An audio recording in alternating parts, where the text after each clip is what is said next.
Donc, merci beaucoup pour l'invitation. Donc moi, je suis Adèle de Masson, je suis, dermatologue, à l'hôpital Saint-Louis, et donc je vais vous présenter les résultats d'une étude qui est une étude, à promotion AP-HP académique qu'on a conduite, avec le groupe français d'études des lymphomes cutanés, qui est un réseau national, labellisé par l'Institut national du cancer, en collaboration avec les hématologues de la Société française de greffe de moelle et de thérapie cellulaire. Voilà, je vous laisse passer la diapo d'après. Donc, on travaille sur des maladies qui sont les lymphomes T cutanés, qui sont un groupe, de lymphomes, rares, heu, pour lesquels le clone malin est présent dans la peau. Et ces maladies-là, donc il y en a 2 principales, c'est le mycosis fungoïde qui est une, maladie qui est, limitée à la peau au début et le syndrome de Sézary qui est la forme leucémique dans laquelle on a des cellules circulantes, de la maladie et donc, pour la petite histoire, ces maladies-là ont été découvertes par des dermatologues qui travaillaient à l'hôpital Saint-Louis, donc Jean-Louis Alibert pour, le mycosis fungoïde et Albert Sézary pour, le syndrome de Sézary. On peut passer la diapositive, d'après. Donc le mycosis fungoïde au stade précoce, ça se présente comme ça. Donc ce sont des lésions qui sont limitées à la peau, des plaques rouges qui sont souvent prises pour des maladies inflammatoires de la peau. On peut passer la diapositive d'après. Au stade, avancé, donc au stade tumoral, eh bien, on voit ces tumeurs qui apparaissent sur la peau et on pourrait croire que c'est qu'une maladie cutanée. En réalité, c'est une maladie agressive puisque, en fait, la survie, globale à ce stade-là, elle est de l'ordre de 2 ans en médiane chez ces patients-là. La diapositive suivante, donc le syndrome de Sézary, c'est également une forme avancée. C'est une forme dans laquelle toute la peau, est rouge, couverte de cellules tumorales et dans laquelle on a une atteinte leucémique, donc une atteinte, par des cellules tumorales dans le sang circulant et la médiane de survie dans cette forme-là, elle est, de l'ordre de 5 ans. On peut passer, à la diapositive suivante. Donc les formes avancées de lymphome T cutané, mycosis fungoïde et syndrome de Sézary, ce sont ces formes-là, soit des formes tumorales, soit des formes dites érythrodermiques dans lesquelles toute la peau est atteinte et ou une atteinte ganglionnaire, viscérale ou sanguine significative. Voilà, donc ce sont ces formes-là sur lesquelles on a travaillé. On peut passer à la diapositive suivante et de façon générale, le stade avancé de lymphome T cutané, c'est une maladie qui est associée à une survie, globale qui est inférieure à 5 ans, chez les patients atteints. Donc voilà pourquoi on a besoin, de proposer des traitements relativement agressif chez ces patients. On peut passer la forme suivante, la suivante, pardon. Donc avant qu'on commence à travailler, donc il y a 10 ans, c'est une étude qu'on avait soumise au PHRC Cancer, en 2014, donc ça fait 10 ans. Et en fait, il y avait déjà eu des études sur l'allogreffe de moelle, mais c'était des études qui étaient soit rétrospectives, soit prospectives, mais non contrôlées dans cette maladie-là. Et donc on savait, parce qu'on avait maintenant 20 ou 30 ans de recul, qu'il y avait des patients qui étaient survivants à long terme, après greffe de moelle pour un lymphome T cutané.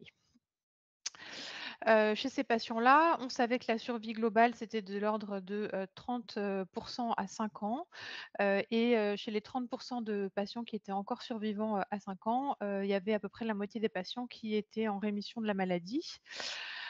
Le problème, c'est que la plupart des patients après allogreffe, rechutaient et que, ben, l'allogreffe, c'est une, procédure qui est associée avec, une mortalité liée au traitement qui est de l'ordre de 20.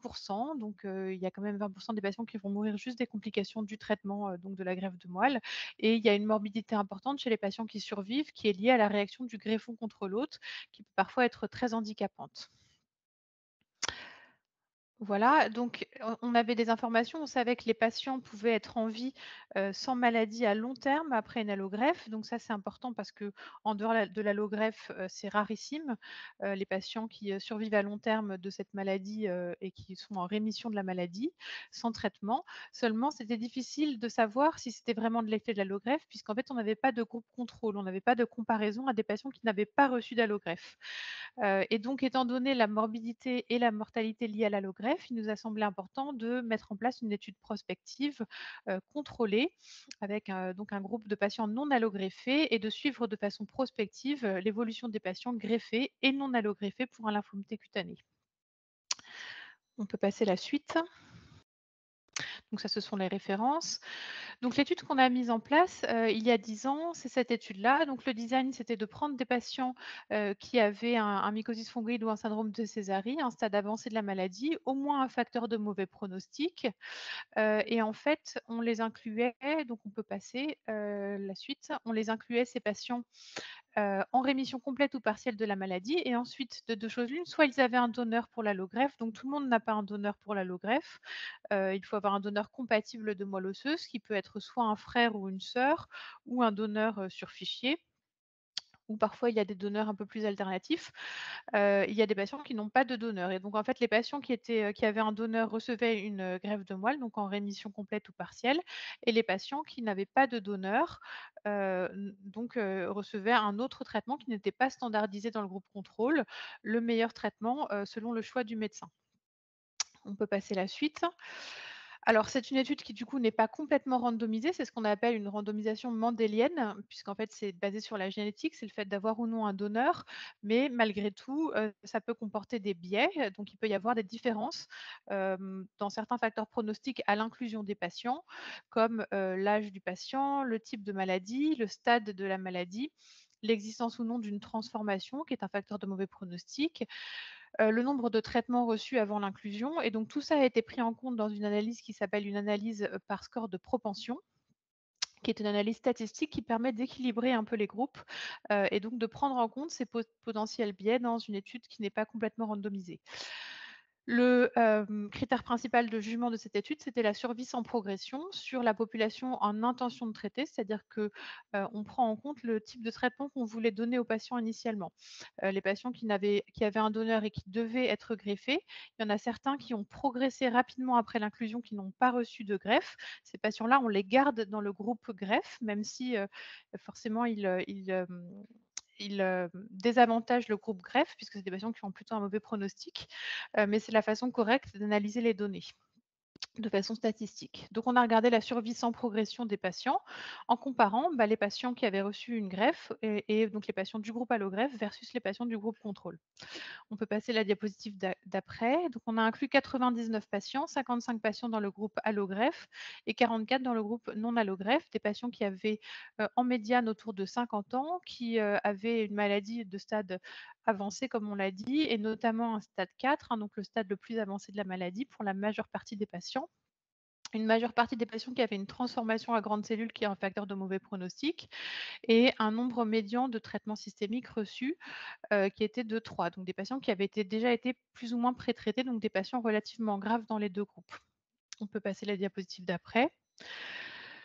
Donc ça, c'est les résultats sur le critère principal de jugement qui est la survie sans progression analysée en intention de traiter. Donc en fait, il faut regarder la courbe de droite qui est la population matchée, c'est-à-dire matchée par le score de propension où les 2 groupes sont rendus comparables. Et donc, on avait effectivement une survie sans progression qui était significativement plus élevée dans le groupe allogreffe versus le groupe contrôle. Voilà, donc un critère de jugement qui est principal qui était atteint. On peut passer la diapositive suivante. Voilà, donc en résumé, les patients survivent mieux sans progression de la maladie dans le groupe allogreffe. Qu'en est-il de la survie globale? Est-ce que les patients survivent mieux de façon générale? Ici, on voyait qu'il y a une survie globale, donc sur la courbe de droite, qui est plus élevée dans le groupe allogreffe, mais ça n'est pas significatif. Il faut dire qu'on avait assez peu de recul. On a un suivi médian des patients qui est de l'ordre de 13 mois dans cette étude. Donc c'est relativement court et il se peut que, on atteigne la significativité en, actualisant les données. On peut passer la diapositive d'après. Ça, c'est l'analyse per protocole. Donc, en fait, dans cette analyse, on prend en compte que les patients qui ont reçu le traitement comme c'était prévu. Donc, voilà, c'est une analyse qui est un petit peu biaisée, dans laquelle la survie globale devient significative. Les patients survivent mieux dans le groupe allogreffe, mais il y a une possibilité de biais lié au fait que ce n'est pas une analyse dite en intention de traiter. On peut passer la diapositive d'après. Ce qui est intéressant, c'est de voir ce que deviennent les patients après une rechute. Donc, en fait, on a beaucoup de patients qui rechutent de leur maladie après une allogreffe. À gauche, c'est le groupe greffe et à droite, c'est le groupe non allogreffe. En fait, ce qu'on voyait, c'était que les patients, après une rechute de la maladie, donc souvent, ils rechutaient dans la peau avec des plaques qui réapparaissaient sur la peau ou des tumeurs qui réapparaissaient sur la peau. Et malgré le fait qu'ils rechutaient après l'allogreffe, eh bien, on arrivait chez la plupart des patients à avoir une seconde rémission complète, rémission partielle ou une maladie stable dans le groupe allogreffe. Ce qui veut dire que les rechutes, on arrivait quand même à les contrôler et que c'était pas, forcément, un pronostic catastrophique d'avoir une rechute post-allogreffe. À l'inverse, ce qu'on observait au cours du temps, c'était que dans le groupe contrôle, la plupart des patients qui avaient une rechute évoluaient ensuite vers une progression de la maladie et la plupart du temps un décès lié à la progression de la maladie. On peut passer à la diapositive d'après. Ce qui est important, c'est de prendre en compte également la qualité de vie des patients. Pourquoi? Parce que, eh bien, si on regarde que la survie, des patients ou la survie sans progression. En réalité, on peut être, après une allogreffe en rémission complète de son lymphome, mais avoir des complications de la greffe, comme par exemple, une réaction du greffon contre l'autre qui peut être très handicapante. C'est pas certains patients peuvent être, en fauteuil roulant ou rendus, aveugles par la GVH, donc la réaction du greffon contre l'autre. Donc regarder la qualité de vie, c'est important parce que c'est pas pris en compte par le critère principal de jugement.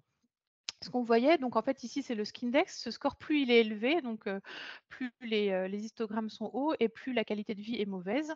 Globalement, on avait plutôt une tendance à l'amélioration, de la qualité de vie au cours du temps, de façon plus marquée dans le groupe allogreffe par rapport au groupe contrôle, suggérant qu'en tout cas, on n'aggrave pas la qualité de vie des patients avec l'allogreffe, ce qui est important à prendre en compte. On peut passer à la diapositive suivante. Donc ça, c'est la réaction du greffon contre l'autre. GVHD, c'est Graft versus Host Disease. Donc, c'est une complication de l'allogreffe et on avait en fait des probabilités de GVH qui sont à peu près ce qu'on observe de façon générale après une greffe de moelle. Donc on a un peu plus d'un patient sur 2 qui fait une GVH, aiguë et ici on avait de l'ordre de 40 de patients qui font une GVH chronique, hein. Donc ce sont, différentes formes de GVH, mais ça correspond à ce qu'on observe, habituellement après une greffe de moelle. Après il y a des intensités, variées selon les patients.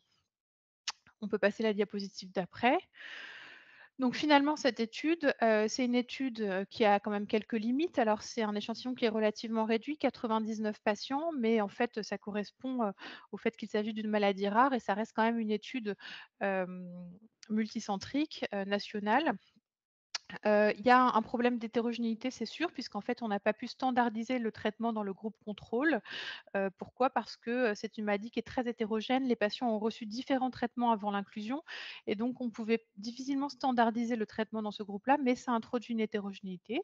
C'est une étude nationale, donc ces résultats, sont pas forcément extrapolables, aux autres pays, hein, qui n'ont pas forcément exactement les mêmes traitements disponibles de cette maladie et puis, ça reste une étude qui n'est pas complètement randomisée, dans laquelle on a utilisé un score de propension pour tenir compte des potentiels biais. On pense qu'il nous reste des questions, auxquelles on ne sait toujours pas exactement répondre. On sait qu'on a probablement un intérêt, à la suite de cette étude, à proposer une allogreffe, de cellules souches aux patients atteints de lymphome T cutané, mais on ne sait pas exactement aujourd'hui quel est, le meilleur moment au cours de la maladie. On sait qu'il faut le faire en rémission complète ou au moins en très bonne réponse partielle, mais est-ce qu'il faut faire très précocement? Est-ce qu'il faut attendre un petit peu? On a parfois du mal à savoir et c'est difficile sur de faibles effectifs de répondre à cette question.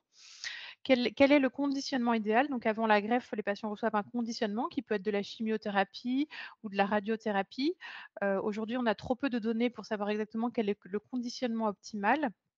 Ce qui est sûr, c'est qu'on a observé dans cette étude que la plupart des rechutes des patients, se forment dans la peau des patients, hein, donc les plaques réapparaissent ou les tumeurs réapparaissent et donc on pense qu'on a un intérêt à utiliser une électron-thérapie, qu'on appelle une électron-thérapie corporelle superficielle totale. C'est en fait une radiothérapie dirigée vers la peau et c'est ce qu'on a mis en place, notamment à l'hôpital Saint-Louis, grâce à nos collègues de radiothérapie, cette technique et qu'on utilise maintenant de façon systématique dans le conditionnement, des patients avant greffe de moelle. On se demande s'il faut proposer un traitement de maintenance parce qu'en fait, après la greffe, on a beaucoup de patients qui rechutent et on se demande s'il ne faut pas traiter les patients de façon systématique pour les empêcher de rechuter puisque les rechutes sont souvent précoces. Et donc c'est le sujet d'une étude qu'on soumet, cette année au PHRC Cancer pour comparer traitement de maintenance versus placebo après allogreffe chez les patients atteints de lymphome T cutané. Il y a Un versant un peu négatif, c'est qu'en fait, il y a beaucoup de patients qui n'ont pas été inclus dans cette étude que je viens de vous présenter, parce qu'en fait, ils n'ont jamais atteint la réponse complète ou même la réponse partielle de la maladie. En réalité, on a, des taux de réponse au traitement actuel des lymphomes T cutanés de stade avancé qui sont de l'ordre de 40. Ce qui veut dire qu'en fait, la majeure partie des patients, 60 à peu près des patients, ne répondent pas au traitement et donc on n'arrive pas à les mener à une réponse de la maladie qui est nécessaire pour pouvoir leur proposer une allogreffe. Donc on a un travail important, dans le département et avec, nos collègues, français et internationaux pour essayer de développer de nouveaux traitements de la maladie. Et puis enfin, on pense qu'on a besoin probablement de meilleurs biomarqueurs pour savoir qui sont les patients qui vont avoir une évolution agressive de la maladie. Parce que plus on attend au cours de la maladie, plus la maladie, devient réfractaire, donc moins elle répond au traitement et donc parfois il est trop tard pour, pouvoir mettre la maladie en rémission. Et ce serait bien d'identifier ces patients dès le début, savoir quels patients vont avoir une évolution agressive et il va falloir traiter de façon plus agressive, dès le début. Donc tout ça, c'est le sujet de travaux qu'on est en train de faire. On peut passer à la diapositive, d'après.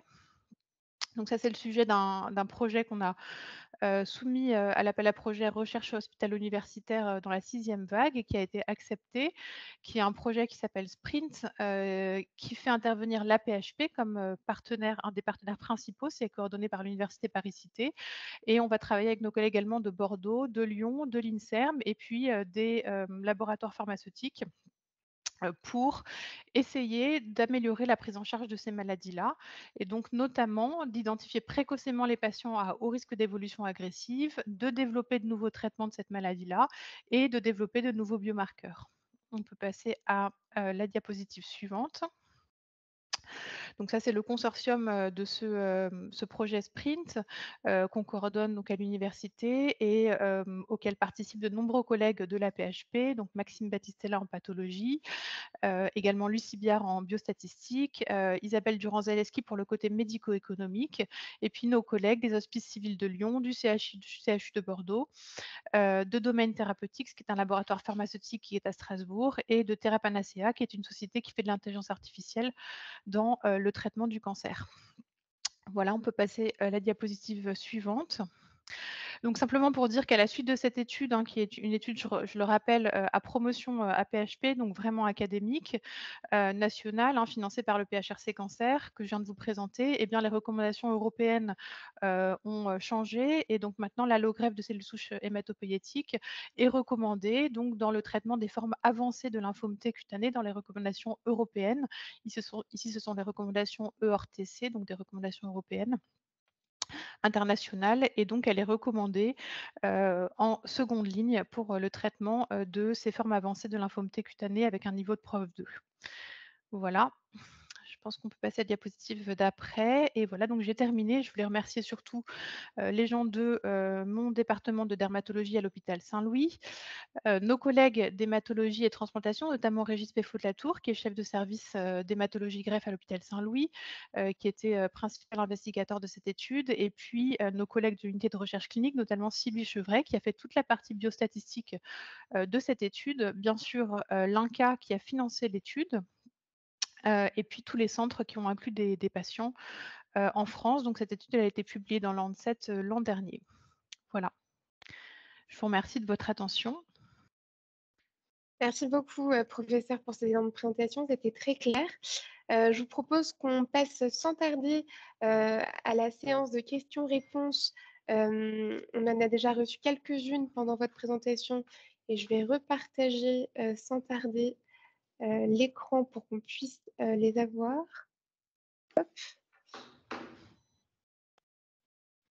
Et puis surtout pour tous, vous pouvez continuer à poser des questions en scannant le QR code qui va s'afficher également et qui alimentera du coup l'échange avec le professeur de maçon. Alors, est-ce que ça s'affiche bien à l'écran? C'est Oui. parfait. Alors, professeur, je vous propose peut-être de commencer par la question de Anne. Quelles sont les Mmh. raisons de la rechute après allogreffe? Bah, les raisons de la rechute post-allogreffe, c'est qu'en fait, c'est lymphocytes, hein, donc les cellules qui sont malades, c'est des lymphocytes T, hein, c'est une variété de globules blancs et en fait, ils sont programmés pour survivre et donc en fait, ils persistent. Quelques petites cellules tumorales, même parfois quand les patients sont, cliniquement, on a l'impression qu'ils sont en rémission complète, en fait, il reste quelques cellules tumorales et parfois et bien 3 ans après, ces cellules tumorales se réactivent et elles se remettent à proliférer et donc on a du mal à éradiquer complètement, la maladie chez ces patients. Donc un D'accord. des facteurs principaux, c'est vraiment la maladie presque qui reste comme charge tumorale pré-greffe, et notamment, voilà, quand les patients ont encore des plaques, c'est pour ça qu'on greffe pas les patients, par exemple, quand ils ont encore une maladie avec plein de plaques partout sur la peau, parce qu'on sait que ça va réévoluer très rapidement après. Et donc pour que l'effet GVL, hein, l'effet graft versus leukemia, c'est-à-dire l'effet du système immunitaire de la greffe qui s'attaque, à la tumeur, fonctionne, il faut qu'il reste assez peu de cellules tumorales pour que ça puisse fonctionner au moment de la greffe. Très bien, merci pour ces précisions. On peut peut-être prendre une deuxième question et par exemple celle de Mathieu qui demande: «L'étude a été réalisée dans combien de centres en France? Uniquement Saint-Louis?» Alors non, il y a eu, en fait 17 centres qui ont inclus des patients en France, donc partout en France. Il y a eu beaucoup de patients inclus à Saint-Louis parce qu'on a un centre national de référence lymphome cutané et parce qu'on a un très gros service, donc d'hématologie greffe, qui est très impliqué, dans la prise en charge des patients, mais il y a eu des patients inclus dans 17 centres. Donc c'est une étude multicentrique. Enfin, une autre question à propos du coût de traitement. Est-ce que vous avez un petit peu d'éléments de réponse par rapport à ça? Bah, ça coûte effectivement. Alors on sait pas bien évaluer, le coût. Il y a pas eu d'étude, vraiment systématique du coût des traitements des lymphomes T cutanés, mais enfin la greffe de moelle, ça coûte plusieurs centaines de milliers d'euros. Mais ce qu'il faut voir, c'est que, les traitements des lymphomes T cutanés, hein, qu'on utilise aujourd'hui, ça coûte, on est en train de l'évaluer notamment dans le cadre justement du, projet de RHU, le coût des traitements, mais ça coûte, plusieurs centaines de milliers d'euros, par an, parfois les traitements des lymphomes T cutanés et l'intérêt, c'est que quand même, quand on fait une greffe, si le patient est en rémission complète à long terme, on peut espérer, qu'on n'ait plus besoin de lui donner de traitement, du lymphome T cutané, à long terme. Donc, potentiellement qu'on réduise un peu les coûts, même si bien sûr, il y a toujours un suivi en hématologie, des consultations, des traitements immunosuppresseurs, un suivi à mettre en place. Mais en tout cas, on n'a pas d'évaluation et c'est une bonne question médico-économique, de greffe versus pas de greffe dans cette maladie-là et c'est, quelque chose qui serait intéressant effectivement à regarder. C'est très clair, merci beaucoup. Je vois qu'un participant est en train de, voilà, taper une question. Thibaut: «Je n'ai pas compris la raison pour laquelle il n'était pas possible de mener une étude entièrement Ouais. randomisée. Pouvez-nous nous redire s'il vous plaît?» C'est une très bonne, question. En fait, c'est possible, hein, de façon théorique. On pourrait, par exemple, choisir de prendre que les patients qui ont un donneur pour une greffe et puis randomiser, donc tirer au sort, c'est-à-dire leur donner une greffe avec le donneur qu'ils ont ou ne pas leur donner de greffe. Il y a 2 limites à ça. La première, je dirais, c'est que déjà, on sélectionne que les patients qui ont un donneur, donc on a moins de patients qu'on peut inclure et vous voyez que c'est une maladie rare. Ici, on a mis, 5 ans à inclure, le nombre de patients, hein, donc les 99 patients. Donc en plus sur 17 centres en France, c'est déjà assez lourd pour pouvoir inclure assez de patients. Donc ça veut dire qu'on aurait mis peut-être, 2 fois plus de temps pour, mener l'étude à bien. La deuxième limite, c'est qu'en fait, il y a une, grande partie des docteurs qui, pensaient que l'allogreffe amenait un bénéfice aux patients et donc il y aurait probablement plein de docteurs qui n'auraient pas inclus, d'investigateurs qui n'auraient pas inclus les patients en se disant: «Bah, moi, si j'ai un patient jeune, qu'il a un donneur, bah, je ne veux pas, me retrouver dans la situation où il a été randomisé dans le bras contrôle, et donc il ne recevra pas de greffe». Donc on aurait pu le faire effectivement, hein, ça aurait été méthodologiquement, impeccable, mais dans les faits, ça aurait été très difficile à mettre en place et ça aurait été très difficile, d'inclure assez de patients, avec un design, comme celui-ci. Très bien, bah, c'était extrêmement clair. On arrive presque, au temps, consacré à cette séance de questions-réponses. Merci beaucoup à tous pour vos participations et surtout merci à vous professeur, pour ces éléments de présentation extrêmement clairs. Je ne sais pas si vous vouliez dire un dernier mot ou si c'est tout bon pour vous? Eh ben non, je vous remercie beaucoup de m'avoir invitée, à ouvrir ces webinaires. C'était un plaisir de participer de partager les résultats de notre étude, et puis, bah, je remercie, la PHP également, hein, tous les collègues de la PHP qui ont contribué à cette étude.